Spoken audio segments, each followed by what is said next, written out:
Salama tompoko, tonga soa eto amin'ny ferme Acacia. Androany isika hijery ny marina satsao ny zavatra anankiray ao anatin'ny fiompiana bitro. Andao jerentsika sao dia minomino fahatany ianao fa tsy malala izay tena marina akory. Ao anatin'izay marina satsao izay raha ho jerevantsika voalohany hoe vary soa dia ampy ho an'ny bitro. Marina satsao. Ny bitro dia mihinana vary soa izy.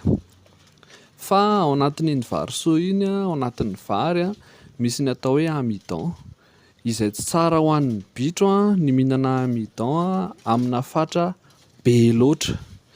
Izay no mahatonga anazy hoe rehefa manome vary dia asiana kofa na manao apportna fibre zany ialana amin'izay amidon be loatra ao anatin'izay.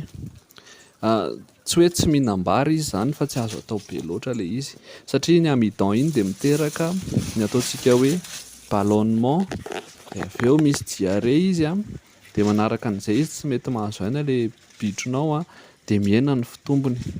Izany hoe tsy marina zany aloha ny filazana fa hoe vary soa fotsiny dia ampy ho an'ny bitro.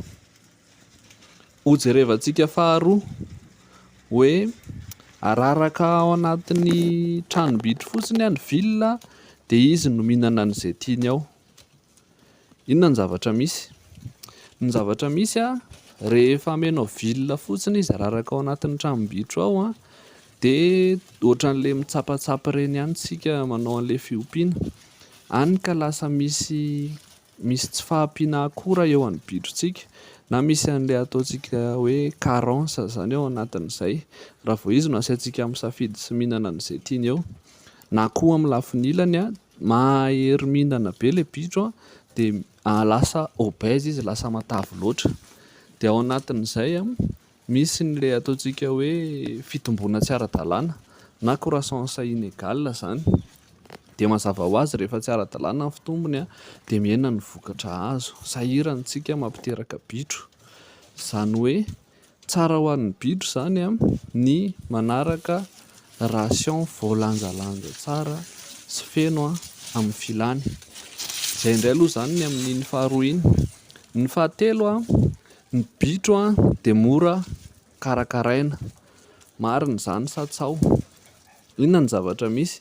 Ny bitro dia biby anisan'ny mitaky fahadiovana tena stricte indrindra. Ny bitro dia anisan'ny biby tsy tia maloto. Ny bitro